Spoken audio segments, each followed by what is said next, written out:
ഈശോ മിശിഹായ്ക്ക് സ്തുതിയായിരിക്കട്ടെ.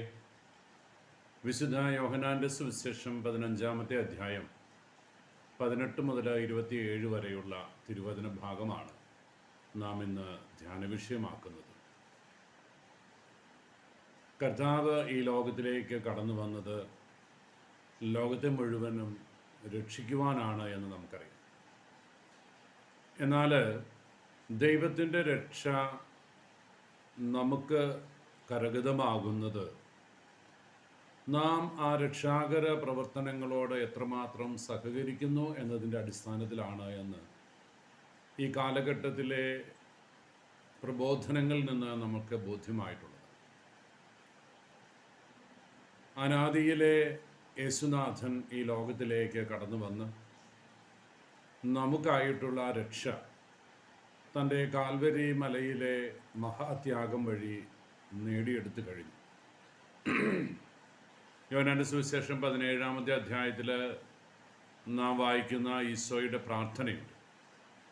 ആ പ്രാർത്ഥനയിൽ തൻ്റെ പ്രിയപ്പെട്ട ശിഷ്യന്മാരെയും അവരിലൂടെ ആരൊക്കെ സുവിശേഷം അറിയുന്നു, പിന്നീട് ആ ശിഷ്യന്മാർ വഴി വേറെ ആരൊക്കെ സുവിശേഷം അറിയുന്നു, ലോകത്തിൻ്റെ അവസാന നാളിൽ ജീവിക്കുന്ന മക്കൾക്ക് വേണ്ടി വരെ എന്ന് വെച്ചാൽ ഇന്നലകളിൽ ജീവിച്ചിരുന്നവർ, ഇന്ന് ജീവിക്കുന്നവർ, നാളെ ജീവിക്കാനും ഇരിക്കുന്ന എല്ലാവർക്കും വേണ്ടിയുള്ള ആത്യന്തികമായ രക്ഷ യേശുനാഥൻ നേടിത്തന്നതാണ്.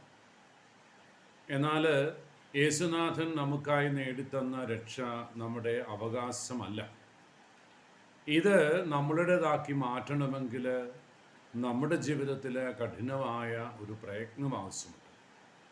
അത് നന്വഴികളിലൂടെ അവനെ അനുധാവനം ചെയ്യലാണ്, അവനോട് ചേർന്ന് ജീവിക്കലാണ്, അവൻ പറയുന്നത് പോലെ ചെയ്യലാണ്. ഈ അർത്ഥത്തിലാണ് ഈശോയുടെ ഇന്നത്തെ പ്രബോധനത്തെ നമുക്ക് മനസ്സിലാക്കുന്നത്. പിതാവിൽ നിന്ന് കേട്ട അനേക കാര്യങ്ങൾ ഞാൻ അവരെ ലോകത്തെ പഠിപ്പിച്ചു. എന്നാൽ ഞാൻ പറഞ്ഞ കാര്യങ്ങൾ ഉൾക്കൊള്ളാൻ ചിലരെങ്കിലും തയ്യാറായില്ല എന്ന് ഈശോ പറയുന്നുണ്ട്.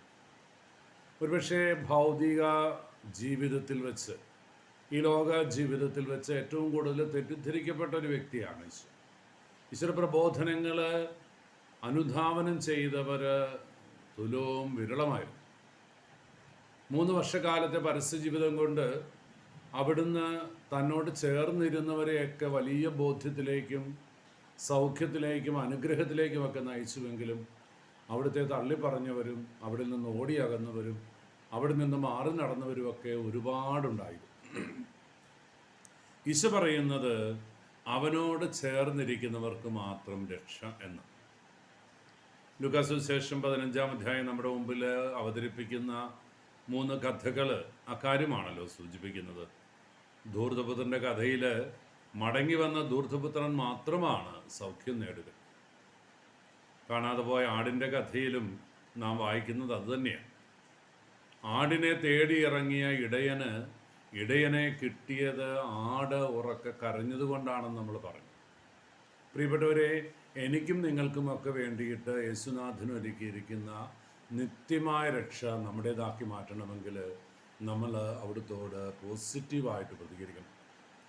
ഈശോ വാഗ്ദാനം ചെയ്ത പരിശുദ്ധാത്മാവ്, ആ ആത്മാവാണ് നമ്മുടെ ഹൃദയത്തിൽ ഈ വിശുദ്ധമായ ഒരു തോന്നൽ ഉളവാക്കി ആ തോന്നലിലൂടെ ഒരു റെസ്പോൺസ് ക്രിയേറ്റ് ചെയ്യും. അപ്പോൾ ആ റെസ്പോൺസ് ദൈവസന്നിധിയിൽ ഉയർത്തുമ്പോൾ മാത്രമാണ് നമുക്ക് രക്ഷ കരഗതമാവുക. അവൻ്റെ രക്ഷ എൻ്റെ സ്വന്തമാക്കണമെന്നാണ് അതിൻ്റെ അർത്ഥം. ഞാനും നിങ്ങളും നമ്മുടെ സൽപ്രവൃത്തികളിലൂടെ, നന്മ ജീവിതത്തിലൂടെ അവിടുത്തെ രക്ഷ സ്വന്തമാക്കാൻ വേണ്ടിയിട്ട് ആഗ്രഹിക്കും. ഈശോ നമ്മളെല്ലാവരെയും അനുഗ്രഹിക്കട്ടെ. കർത്താവ് മിശിഹായുടെ കൃപയും പിതാവായ ദൈവത്തിൻ്റെ സ്നേഹവും പരിശുദ്ധാരൂപിയുടെ സഹവാസവും നാം എല്ലാവരും കൂടി ഉണ്ടായിരിക്കട്ടെ, ഇപ്പോഴും എപ്പോഴും എന്നേക്കും.